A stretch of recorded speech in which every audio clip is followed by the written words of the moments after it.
Hey everybody, it's Clint. I want to go over a couple polls, and really the question in this is, why do you buy comics? Why do you not buy comics? I've found some really interesting purchasing decisions for myself in the past year. I've been buying a lot more comics than I normally do.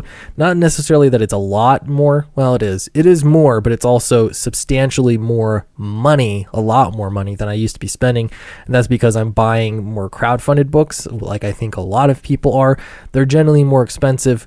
At the same time, though, I really want them. So then I want to get into some reasons why people don't buy comics. I'm going to show one example I found on Twitter just from a stranger. We're going to talk about it. It's going to be great.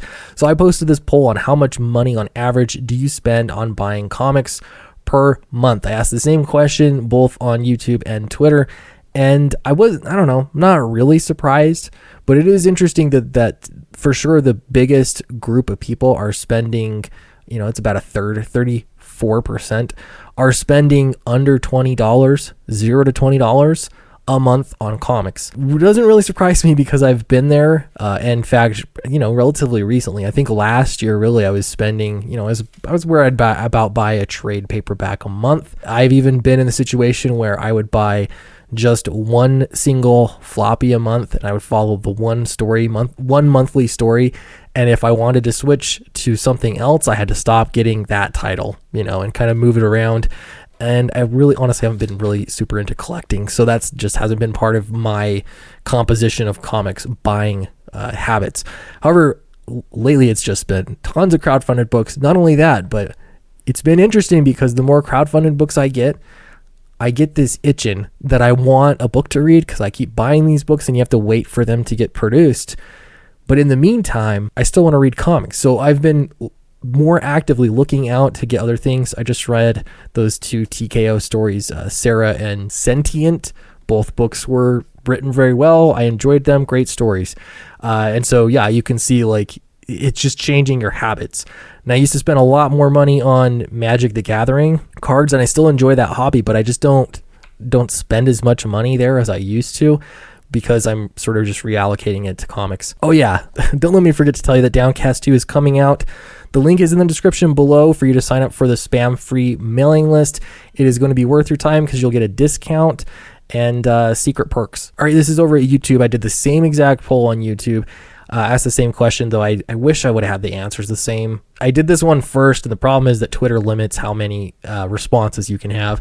So essentially, it was pretty darn close to being the same. About a third of people interested in comics, I'd say if you're watching my YouTube channel or if you're following me on Twitter, you have at least some interest in comics, and a third of people are spending $0 to $10 on average per month on comics. That also means that 2/3 of people are spending more than that, and a pretty significant chunk. This is almost 20% here, 19% are spending over $100 per month. I have to say, I think that's me. This month I just spent over $100.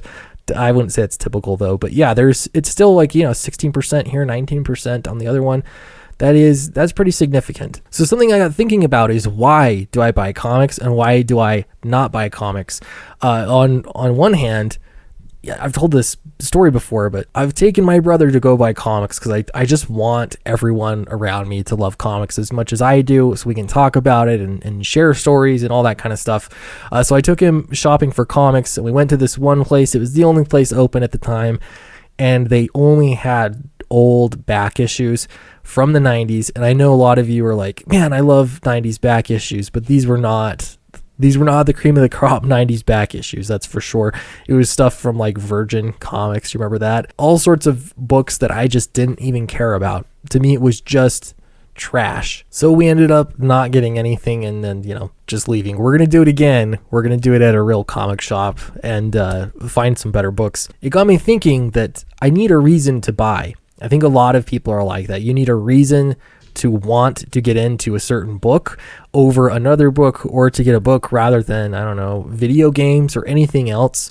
And so something that occurred to me is, for example, the She campaign. She has been a book that I've, haven't really followed much. I knew of She, hadn't really read much of it. It wasn't necessarily something that would appeal to me right off the bat, just based on face value. However, once the campaign got going and I start hearing more about it and I start looking at art from it, it gets you excited, because then I start thinking about it. I'm like, that I like kung fu movies, I like action, I like fighting, I like crime stories. There's a lot to love about this. I love the art. It actually looks like something that would really interest me.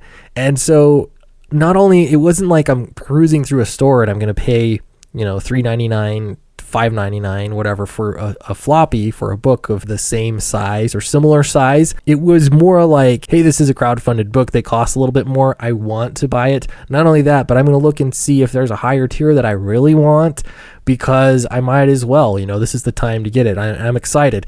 And so the demand is just so different. That is something that indie comics is actually doing really, really well at. Many indie comics are doing really well at, and that is the driving demand for these books. So what doesn't drive demand for books? Stuff like this. This was crazy, especially if your goal is to get more female readers reading comics. This is how exactly you drive them away from reading comics and reduce demand. And so that's exactly what's going on here. This is a feminist on Twitter. Don't contact her, it doesn't matter. But basically she made this scale. This is 3 different people. These are archetypes of women in storytelling. And on the left, you have a woman that is too nerdy. She's ugly, probably a feminazi, despised by men. Then you have on the far right, you've got a woman that is too feminine. She's self-obsessed. She's fake, probably a whore, despised by men. Okay. And then you've got the one in the middle, and this is the golden girl, essentially. And the list that the artist has posted here is not like other girls. One of the guys likes whatever you like, effortlessly hot, otherwise despised by men, cool girl, invented by men. Now, the problem is that you've listed on either end of the spectrum some undesirable traits, and people are a little bit more complicated than this, obviously. So we'll just stick to fictional characters, because they can be whatever you want to make them. So making a character that's relatable to everybody, of course they're going to be the desirable character. The same thing goes with men. Not only that, but women. A lot of these things you'll see in Gilmore Girls. I've seen too many episodes of Gilmore Girls, just in negotiations with my wife on what we watch.